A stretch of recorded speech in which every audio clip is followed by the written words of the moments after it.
Praise the Lord. Introduction of 7 churches in book of revelation. വെളിപ്പാട് പുസ്തകം 2-3 അധ്യായങ്ങൾ നമ്മൾ നോക്കുമ്പോൾ അവിടെ 7 സഭകൾക്ക് കർത്താവ് ദൂത് എഴുതുന്നതായി നമുക്ക് കാണാം. റോമിനും ടർക്കിക്കും ഇടയിലുള്ള സ്ഥലമാണ് ഏഷ്യ മൈനർ. അവിടെയാണ് ഈ പറയുന്ന 7 ചർച്ചസ് 7 സഭകൾ പണ്ട് ഉണ്ടായിരുന്നത്. അത് ദൈവം വെച്ചത് വിശ്വാസിയെ കാണിക്കാനുള്ള ഉപമയായിട്ടാണ് അവസാന നാളുകളിൽ, അന്ത്യകാലങ്ങളിൽ, ഈ സമയങ്ങളിൽ ദൈവം ഭൂമിയിലേക്ക് നോക്കിയപ്പോൾ ദൈവത്തിൻ്റെ ജനം, വിശ്വാസികളെന്ന് പറയുന്നവർ എല്ലാവരും ഒരുപോലെയല്ല കണ്ടത്. നമ്മുടെ വിശ്വാസ ജീവിതം അനുസരിച്ച് കർത്താവ് വിശ്വാസികളെ 7ആയി തിരിച്ചു. ചിലർ എഫെസസ് പോലെ, ചിലർ സ്മിർണ പോലെ, ചിലർ പെർഗമം, ചിലർ തൈത്തേരിയ, ചിലർ സർദിസ്, ചിലർ ഫിലഡൽഫിയ, ചിലരാകട്ടെ ലൗദീക്കിയ പോലെയും. എൻ്റെ നാളുകളിൽ 7 ടൈപ്പ് വിശ്വാസികളായിട്ടാണ് കർത്താവിൻ്റെ വിശ്വാസികൾ ഇരിക്കുന്നത്. 7 ടൈപ്പ് വിശ്വാസികൾക്ക്, ഈ 7 ടൈപ്പ് വിശ്വാസികൾക്ക് ദൈവം കൊടുക്കുന്ന എൻഡ് ടൈം ദൂതാണ് ഇത്. ഓരോ വ്യക്തിയും അവനവൻ്റെ ഹൃദയത്തിലേക്ക് നോക്കുക. നീ നിന്റെ കുറവുകൾ, കുറ്റങ്ങൾ കണ്ടുപിടിക്കുക. ഇതിൽ പറയുന്ന എന്തെങ്കിലും മാലിന്യം ഉണ്ടോ എന്ന് വചനം വെച്ച് ചെക്ക് ചെയ്യുക. റിപ്പൻറ്റ് ചെയ്യാനുണ്ടെങ്കിൽ റിപ്പൻറ്റ് ചെയ്യുക. ഇൻഡിവിജ്വലിയാണ് രക്ഷ, ഒറ്റയ്ക്ക് റിപ്പൻറ്റ് ചെയ്ത് കർത്താവ് ആഗ്രഹിക്കുന്ന ഫിലഡൽഫിയ പോലെ കാണപ്പെടുക. അതാണ് ഇവിടുത്തെ ദൂത്. ലൂക്കോസിൻ്റെ സുവിശേഷം 8-ാം അധ്യായം അതിൻ്റെ 4 മുതൽ 15 വരെയുള്ള വാക്യങ്ങൾ നമ്മൾ വായിക്കുമ്പോൾ 4 ടൈപ്സ് ഓഫ് ഹാർട്ട് നമുക്കവിടെ കാണാൻ സാധിക്കുന്നു. ഒന്ന് വഴിയരികെ, പിന്നെ പാറപ്പുറം, പിന്നെയുള്ളത് മുള്ളിൻ്റെ ഇടയിൽ, പിന്നെ നല്ല നിലം. വിത്താകുന്നു ദൈവവചനം. അപ്പോൾ ഈ പറയുന്നതിൽ നിങ്ങളുടെ ഹൃദയം ഏതാണ്? വഴിയരികെ എന്ന് പറയുമ്പോൾ ഇവർ കേൾക്കുന്നു എങ്കിലും അവർ വിശ്വസിച്ച് രക്ഷിക്കപ്പെടാതിരിപ്പാൻ പിശാച് വന്ന് അവരുടെ ഹൃദയത്തിൽ നിന്നും വചനത്തെ എടുത്തു കളയുന്നു. ഇനി പാറപ്പുറമാണെങ്കിലോ, കേൾക്കുമ്പോൾ വചനം സന്തോഷത്തോടെ കൈക്കൊള്ളുന്നവരെങ്കിലും അവർക്ക് വേരില്ല. അവർ തൽക്കാലം വിശ്വസിക്കുകയും പരീക്ഷാ സമയത്ത് പിൻവാങ്ങി പോവുകയും ചെയ്യുന്നു. അടുത്തതാണ് മുള്ളിൻ്റെ ഇടയിൽ. കേൾക്കുന്നവരെങ്കിലും പോയി ചിന്തകളാലും ധനത്താലും സംസാരഭോഗങ്ങളാലും ഞെരുങ്ങി പൂർണ്ണമായി ഫലം കൊടുക്കാത്തവരാകുന്നു. നല്ല നിലമാകട്ടെ വചനം കേട്ട് ഗുണമുള്ള നല്ല ഹൃദയത്തിൽ സംഗ്രഹിച്ച് ക്ഷമയോടെ ഫലം കൊടുക്കുന്നവർ തന്നെ. ഇതിൽ നിങ്ങളുടെ ഹൃദയം ഏതാണ്? നിങ്ങളുടെ ഹൃദയം നന്നായി കിളച്ചു മറിച്ച്, ഉഴുതുമറിച്ച്, കളകളെല്ലാം മാറ്റി, മാലിന്യങ്ങളെല്ലാം കളഞ്ഞ്, വിത്ത് വീണ് മുളച്ച് 100 മേനി ഫലം കൊടുക്കാൻ റെഡിയായോ? ചെക്ക് ചെയ്യുക. വെളിപ്പാട് പുസ്തകം 2-ാം അധ്യായത്തിൽ നമ്മൾ ആദ്യം കാണുന്നത് എഫെസസ് സഭയ്ക്കുള്ള ദൂതാണ്. The forgetful church. ആദ്യ സ്നേഹം വിട്ടുപോയവരാണ് ഇവർ. വെളിപ്പാട് പുസ്തകം 2-ാം അധ്യായം അതിൻ്റെ 1 മുതലുള്ള വചനങ്ങൾ. എഫെസസിലെ സഭയുടെ ദൂതന് എഴുതുക. 7 നക്ഷത്രം വലങ്കയിൽ പിടിച്ചും കൊണ്ട് 7 പൊൻ നിലവിളക്കുകളുടെ നടുവിൽ നടക്കുന്നവൻ അരുളി ചെയ്യുന്നത്. ഇവിടെ ഏഞ്ചൽ, ദൂതൻ എന്ന് പറയുന്നത് മെസ്സഞ്ചറെയാണ് കാണിക്കുന്നത്. എഫെസസ് പോലെ വിശ്വാസ ജീവിതം നയിക്കുന്നവർക്കുള്ള കർത്താവിൻ്റെ ദൂതാകുന്നു ഇത്. കർത്താവ് ഈ ഗ്രൂപ്പുകാരെ പറ്റി എന്താണ് പറയുന്നത് നമുക്ക് നോക്കാം. അതാണ് 2-ാം വചനം മുതൽ. ഞാൻ നിന്റെ പ്രവൃത്തിയും പ്രയത്നവും സഹിഷ്ണുതയും കൊള്ളരുതാത്തവരെ നിനക്ക് സഹിച്ചുകൂടാത്തതും അപ്പോസ്തലന്മാരല്ലാതിരിക്കെ തങ്ങൾ അപ്പോസ്തലന്മാർ എന്ന് പറയുന്നവരെ നീ പരീക്ഷിച്ച് കള്ളന്മാർ എന്ന് കണ്ടതും, നിനക്ക് സഹിഷ്ണുതയുള്ളതും എൻ്റെ നാമനിമിത്തം നീ സഹിച്ചതും തളർന്നു പോകാഞ്ഞതും ഞാൻ അറിയുന്നു. ഇവരെക്കുറിച്ച് കുറേ നല്ല കാര്യങ്ങൾ കർത്താവ് ഇവിടെ മെൻഷൻ ചെയ്യുന്നു. കർത്താവ് പറയുന്നു, ഞാൻ നിന്റെ പ്രവൃത്തി അറിയുന്നു, നിന്റെ പ്രയത്നവും ഞാൻ അറിയുന്നു, സഹിഷ്ണുത ഞാൻ അറിയുന്നു. മാത്രവുമല്ല, കൊള്ളരുതാത്തവരെ, എവിൾ വൺസ്, നിനക്ക് സഹിച്ചു കൂടാത്തതും ഞാൻ അറിയുന്നു.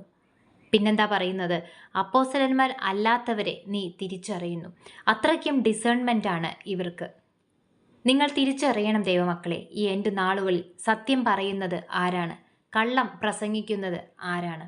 ഒരു മരത്തെ അതിൻ്റെ ഫ്രൂട്ട് കൊണ്ട് നമുക്ക് വിവേചിച്ചറിയാൻ സാധിക്കും. You need to judge the fruit. മത്തായിയുടെ സുവിശേഷം 7-ാം അധ്യായം അതിൻ്റെ 16-ാം വാക്യം പറയുന്നു, അവരുടെ ഫലങ്ങളാൽ നിങ്ങൾക്ക് അവരെ തിരിച്ചറിയാം. കർത്താവ് പറയുന്നു, നിന്റെ സഹിഷ്ണുത ഞാൻ അറിയുന്നു.